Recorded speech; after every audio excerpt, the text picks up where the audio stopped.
مجلس جس امام کے لیے ہو رہی ہے، ضرورت ہے کہ اس کی زندگی، اس کی سیرت، اس کے فضائل، اس کے مناقب، اس کی شہادت، اس کی بایولوجی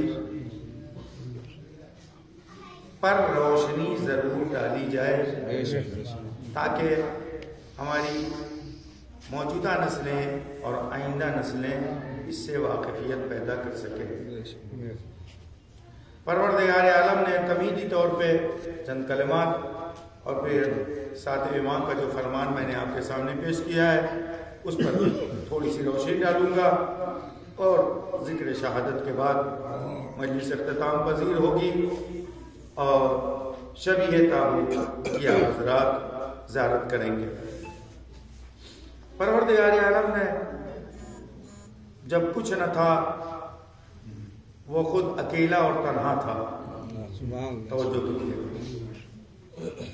اکیلا اور تنہا۔ البتہ اس اکیلے اور تنہا کا دوسرا مطلب نہ نکالیے گا کہ اس کے بعد اس کے مقابلے میں کوئی ہو گیا، نہیں، چونکہ ہمارے پاس وہ لفظ ہی نہیں کہ جس سے ہم اس کی تنہائی کا ذکر کر سکیں۔ وہ تو یہ کہ اس نے خود ایک چھوٹے سے سورے میں اپنے آپ کو پہچانوا دیا کہ میرے حبیب آپ کہہ دیجئے کہ اگر مجھے کچھ کہنا ہے تو کہو اللہ احد۔ توجہ کیجئے گا، ورنہ ہم واحد میں پھنسے رہ جاتے۔ توجہ کیجئے گا، اگر ہم اپنی زبان میں کہتے تو کہتے اللہ واحد، اللہ ایک ہے۔ یہ ایک کہنا صحیح نہیں ہے۔ کیوں نہیں صحیح ہے؟ صلوات پڑھیے بر محمد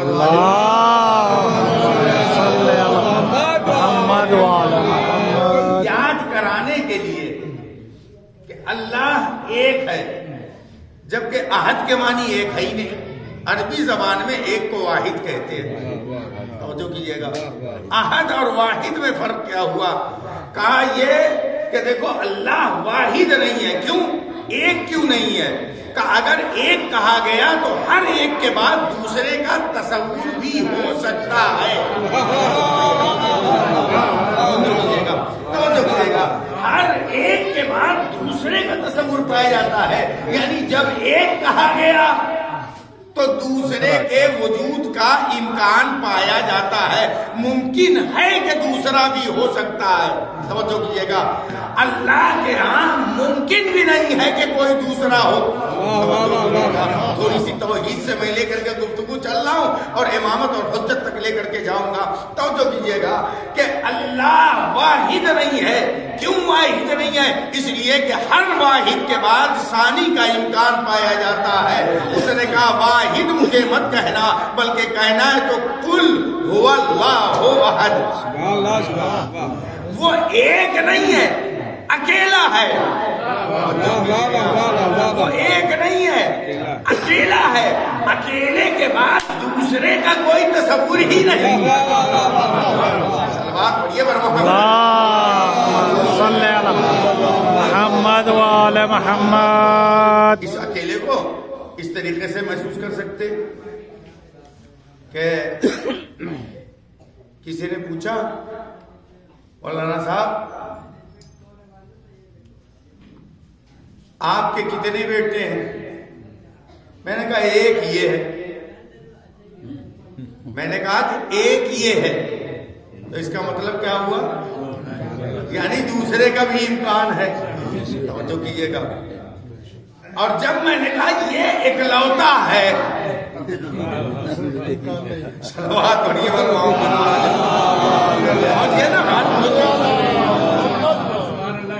اب اس سے آسان لفظوں میں نہیں سمجھا سکتا۔ ایک اور اکلوتے میں جو فرق ہے وہی واحد اور احد کا فرق ہے۔ وہی واحد اور احد کا فرق ہے۔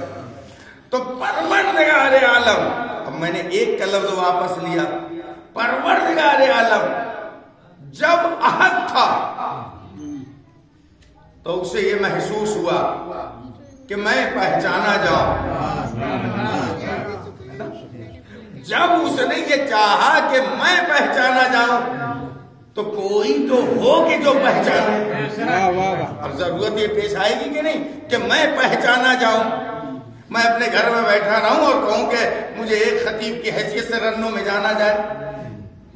تو رنوں میں کسی کو تو ہونا چاہیے نا کہ جو مجھے جانے. توجہ کیجیے گا, کوئی ہو تو مجھے سننے والا, کوئی تو ہو مجھے بلانے والا, کوئی ہو تو مجھے جاننے والا, تو کوئی پہلے ہو کہ جس کے درمیان پہچانا جائے. تو اب سوال یہ ہے کہ اللہ جب احد تھا, ایک لوتا تھا, اس کے اندر یہ خواہش ہوئی کہ وہ پہچانا جائے, تو اس نے کسے پیدا کیا؟ توجہ کیجیے, جسے وہ پیدا کر لے اس کے لیے ایک امتیاز اور ایک پوائنٹ تو یہ ہوگا, توجہ کیجیے گا, کہ اللہ کی پہلی مخلوق میں ہوں.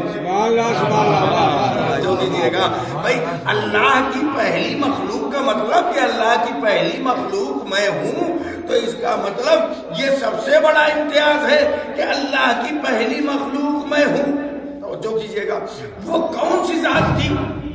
اب اگر ہم کہیں کہ نہیں, اللہ نے اپنے آپ کو پہچانوانے کے لیے جناب آدم کو پیدا کیا, لیکن جیسے ہی آدم کے پتلے کی بات آتی ہے